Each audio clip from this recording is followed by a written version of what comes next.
Okay, Year 10, we've discussed how to annotate an article, how to then approach it by breaking it down into arguments.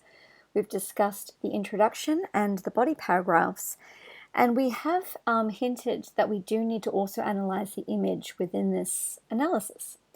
So we've had practice already analyzing an image on its own, but we actually haven't really practiced writing in response to an article with an accompanying image. How do we do that? So I'm going to take us back to the annotations that I initially did when I looked at this article. Now, as I look at this image, I could actually annotate what I think is happening in the image, its devices, the shape, the posture, the colors, what's being shown, who's being hidden. I could certainly analyze that on its own, but actually it's a lot more richer when I can read the article in its fullness 2 to 3 times, and I'll come back to the image. So even though this is up at the top, I actually wrote this after reading the article a few times because I had a better understanding. So I'll just repeat what I said in the last lesson. Image. John Franklin Stevens is featured in the accompanying image. He is addressing a large stadium audience at this Special Olympics. And that's something I'm inferring from seeing the fact that he does work for the Special Olympics. You can see it's a bit of a stadium, some of the colors of the teams. So that's an inference I could make. We can also see that he has Down syndrome. This image challenges stereotypes we may hold of a person with an intellectual disability. He is well dressed, confident, and has a very important role. He holds power in this sporting space. So it further debunks generalizations, which are completely false, that a person with a disability cannot succeed. This image reinforces the article that challenges ableism. Okay, so that's just some thoughts that I had regarding what I can see. Okay, this is the author. We can see he has Down syndrome. We can see his role speaking to an arena of people. We can see that he has to be articulate, that he has to hold himself, that he's not someone who can be trampled over or marginalized in society. And these are important things to note when he actually talks about that later on. He talks about the fact that actually, when we think about people, they've risen above. He said they've risen above bullying to become successful, as many of my fellow Special Olympians have.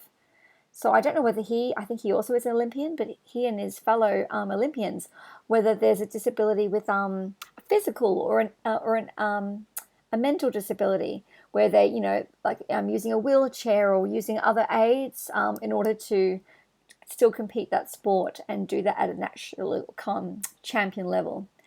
So I've talked about the image here, but the thing is, when we're actually going to be writing a response, okay, we've talked about intro, 3 body paragraphs, and a conclusion. We're actually not going to write the image in silo. So by that, we're not going to write it in isolation. So this is the image, and it's just going to be its own paragraph. What we're going to be asking you to do, class, is actually analyze this image and see how this can support one of the arguments. How is this image connected to what the author is speaking about, and how, excuse me, does it further support the main contention? Quick remind, okay, we know that the main contention is that the R word should not be used as an insult. These are the arguments we came up with.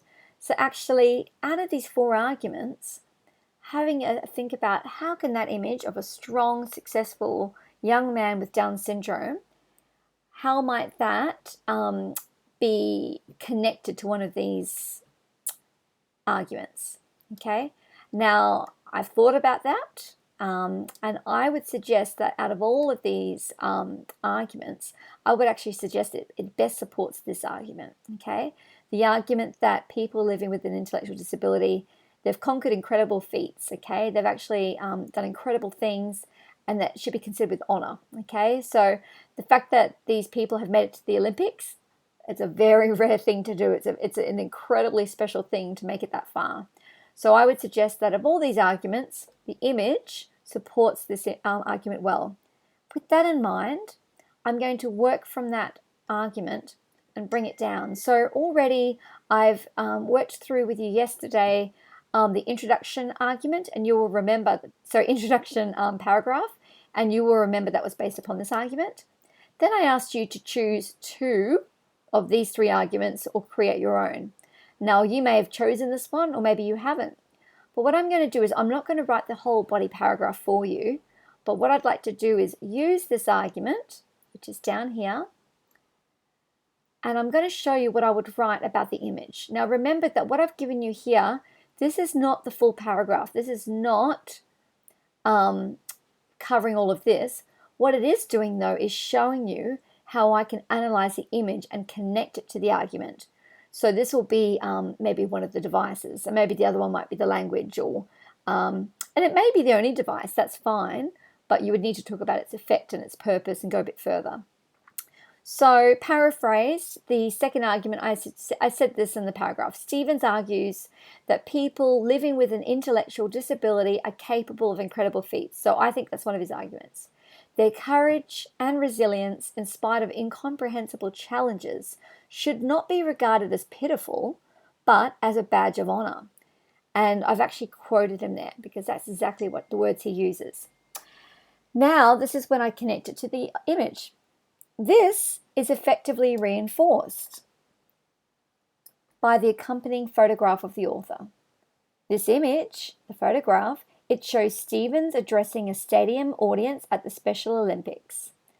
The man who has Down syndrome is well dressed, confident, and holds power in the space. You'll notice that I've actually copied that from my annotation at the top, which is absolutely fine.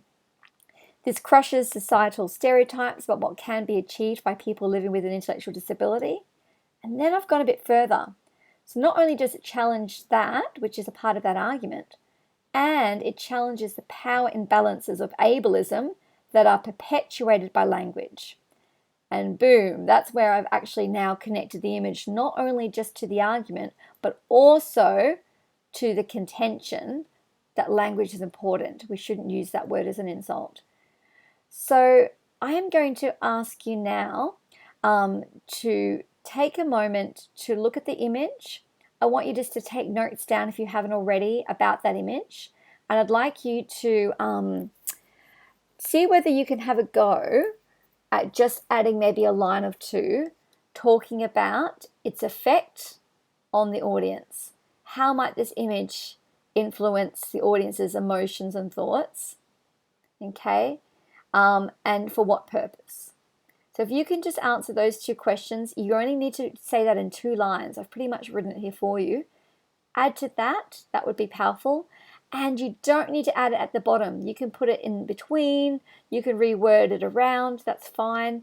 You might want to end on that strong point about language, but I want you to at least somewhere put down about its effect on the audience and why. Why is he doing this? And perhaps he's doing that in order to challenge this power imbalance. So making sure that you're just referring to the effect and purpose, include that somewhere here. And I'm going to give you 10 minutes to work on that. And then you can please watch the next